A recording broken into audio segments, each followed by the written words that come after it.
Welcome back to Shem's Universe. So today, guys, I want to go over the dark side to each life path. So the life path numbers, we all know the goods and the okay parts of them, but we never really go over the dark side of each life path and discuss like how it can be both good and bad to understand your dark side. And I think it's something that's paramount for everybody to know, to, I guess, aspire to get balance.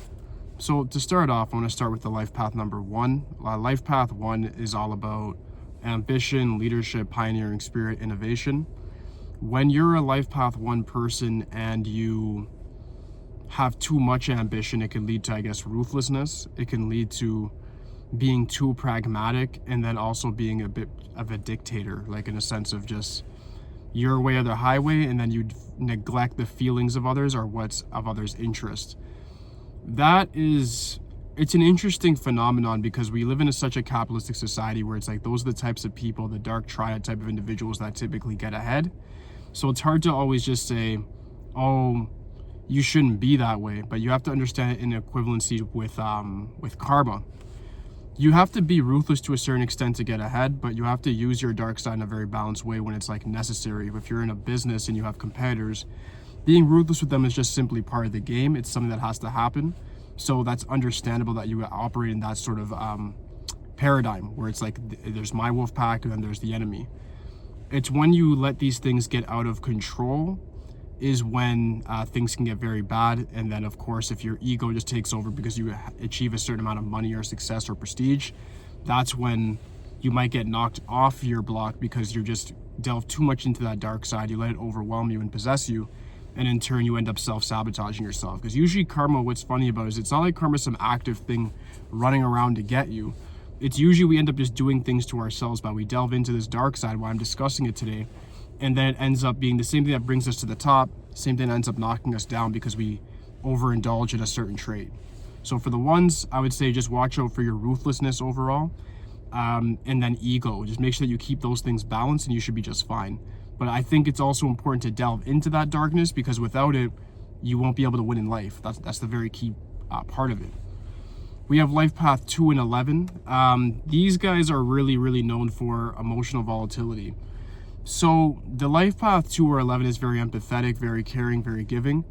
However, if you get on their bad side, this is a very highly emotional number.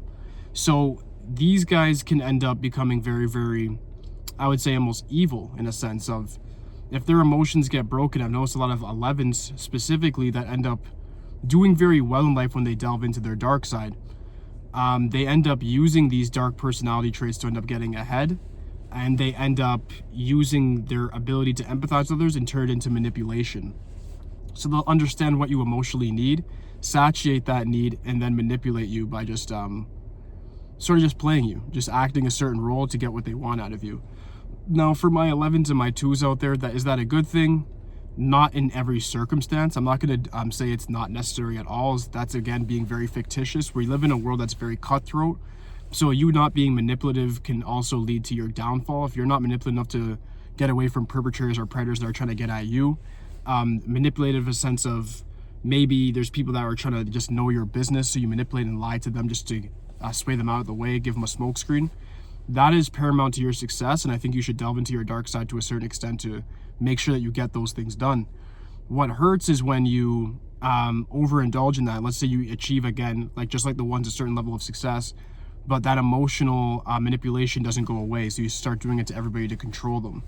That's when you have to watch out for using your powers incorrectly, and you'll develop a karmic debt in a future life path, so be very, very careful of that. What's worse for you guys is that, especially if you're an 11, you'll develop that, but like I said, your expression number is always your life path from a prior reincarnation. So when you develop a situation where you have a karmic debt in a future life path because you used the 11 incorrectly, you'll probably still have the expression number 11, but it's going to be an amplified karmic debt, and it's going to be very hard to break. So what I'd say is if you're a life path 11 now, please use your emotional abilities to help people, be more benevolent with it in comparison to being just negative in a sense of using it for negative means. Try to always give people the good side of you, but I understand that you have to use the dark side sometimes to achieve especially financial ends, but you don't want to be so crooked that you end up just accruing karma on yourself and then self-sabotaging in the near future due to the crooked things you did to get to the top. Next one is LifePath 3. LifePath 3 is like the social butterfly in the whole numeroscope. They're very much like the gift of gab, the prodigy, very high skill set, very much able to raise the levels in a room, the aura, the energy of it, so they can really bring a lot of happiness to people. Like LifePath 3s make you laugh, right? 3s will always have that ability to make you laugh, make you feel good. Very similar with the 11, they're really like some gods of charisma and charm. The problem with the 3, when they delve into their dark sides, they could be overly superficial, overly glazing. So they can get into a situation where they're just utilizing social interactions for financial means or other status quo means, meaning like maybe a 3 will just chill with you because you have a certain amount of followers on Instagram, so they just want to be around you so they can develop their followers. So I think that the dark side of the 3 is also paramount to success as well. So what I mean by that is, if you're a LifePath 3 person, you might still have to delve into your dark side to actually achieve a certain degree of success, meaning you have to be pragmatic. You have to use your social skills to get around different sets of people. And sometimes you have to be utilitarian in a sense, or Machiavellian, where you use these sets of people to up your status or to get your money up because you know they have more money than you. So you have to learn from them. That's paramount to success. And having a mentor, having a group of people that you actually aspire to be like is great. But it goes downhill when you keep going up in a very political way and you just end up utilizing people and then dropping them or not having any loyalty or honor within you. So having the social ability to adapt to different sets of people is great, but when you actually delve into that skill set and just use it for dark means, meaning you just use people like a parasite and then just dash them away when you're done, that's when you run into problems, and obviously you'll accrue karmic debt. When LifePath 3s accrue karmic debt, it's very extreme because you have to understand that you guys are considered to be the most lucky life path on the planet. We're in the 3rd dimension, you're a LifePath 3, common sense, right? So you have to understand that if you're already the most luckiest life path, you using your skill sets that you are naturally have given from God for negative means, or just not even, I shouldn't even say negative means all the time. I should say it more in a sense of selfish means, meaning like you want to benefit from other people but not provide any sort of benefit to them. That's when you'll accrue karmic debt, and it'll be very extreme for you because you already were giving good luck. So imagine going from a karmic gift to a karmic debt in the next lifetime. That's going to be very, very hurtful for you. All right. LifePath 4s. LifePath 4s is an interesting one. I think 4 and 22 are interesting. They're all the same, 4, 13, 22. You guys are workhorses, man. You guys usually really, I would say LifePath 4s are so good that you guys typically are the type to downplay what you do. Like, you guys are very much workhorses, and you'll be the best employee. You'll work hardest in business. You're the most organized, but you can be overly pessimistic at times. I think the 4 is already naturally considered a dark number, so talking about its dark traits is almost not paramount to this video, but I still will delve into it. With the 4, what happens is you guys self-sabotage through having lack of confidence. And I've said this in a lot of my consults or readings with people that are 4s. You guys tend to downplay your success or downplay your work ethic so much that you don't know how to market yourselves properly. So my advice to you guys is that you need to develop more self-confidence. And the thing is that it's not really self-confidence, but self-assurity. You guys are people that are able to do any job very competently. You guys are very grounded in your mindset, and that's great. But that can lead to going down a dark path of self-sabotage, meaning if you haven't done something, you'll figure that you just can't do it at all. Like, let's say you want to start an entrepreneurial business, but you work for a company right now. You guys will just look for the security and the stability of that company, and that will turn into the dark side of you because you guys will just end up too much just looking for security and just hogging on to any sort of stability you can get, whether that be through relationships, family, a job, career, what have you. You guys just end up hogging on to every piece of stability or security you have within your life, and that will turn to your weakness and what will actually destroy you the worst. Because what happens is that hunt for stability will turn into you being needy, and then you attracting scarcity into your life, and that's going to be the karma behind it. You're going to wonder, why am I going through bad things? You're going through bad things because you're not taking any risks that are necessary to get you to the next level. So even though that's a good trait to hunt for stability and security and always be a grounded person, if you're too grounded and don't have any sort of vision for yourself, you end up in the same position for your whole life. For one, that's bad, or worse, you end up being destitute in old age. So be very careful with that. LifePath 5s. I say 5 is very similar to 3. 5 is the middle of the numeroscope, 1 through 9. 5s get along with like everybody under the sun. Very social, very much able to travel a lot, very sexual number. Very good for that. The dark side of the 5 is that 5s are either, I find, very good or very bad. So they either use their freedom of time to actually have good things develop, meaning like they try to be like travel agents, sports people, whatever, right? They do good things, but if a 5 ends up being bad, you end up finding them in very, very interesting situations when it comes to how they make their money, like fraudulent means, like scamming, things like that. When it comes to the dark side of the 5, what I say is the dark side is manipulation again, in almost a more aggressive way than the 3. The 3 can be social, but they're kind of like good-hearted people. And I don't mean like 3s can't be bad. 3s can definitely be bad. 3s are some of the most devious criminals on the planet, actually.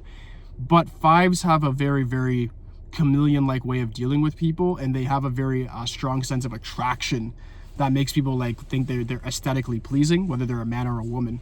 So you guys can use that to your advantage, of course, but the dark side to that is that if you use your sort of natural attraction for bad means, just for pragmatism, that can end up reversing on you in a future life path where you end up having like a 14 like me in your expression number position. And you have to go through different things in your life to overcome that set obstacle. So you want to just make sure that you're utilizing your attraction in the right ways. It can be a dark trait if you're just using attraction to be pragmatic and just utilize other people in a dark triad sort of way.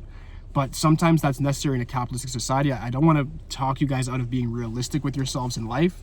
We have to be utilitarian, but be utilitarian to a point where you're not just you're not conning other people to the point where you're putting them in destitution while you're getting rich and filling your pockets up. It's as simple as that. You have LifePath 6 or 33. 6 or 33 is interesting because the 6 is a very good number. Family, very empathetic, very similar to the 2 and the 11, I'd say. Like, they're very much about others. The 6 can fall into a position, though, where they become too empathetic. So the dark side with the 6 is that their empathy can lead them to getting scammed or conned or taken advantage of by other people. So if you're a 6, when you develop a sort of dark side to the 6 is some 6s get so heartbroken that they don't want family, that they don't want to continue their lineage whatsoever. And sometimes they can get to a position where they end up just becoming, if it's a man, like a player, or a woman, somebody who just, like a gold digger, just uses men for whatever. So you guys can become very, very manipulative as well, but I don't even know if that's necessarily the word, but I'd say heartless or cold if you didn't grow up in the right set of family. 6s oftentimes have family issues. Sorry guys, I'm a bit hot.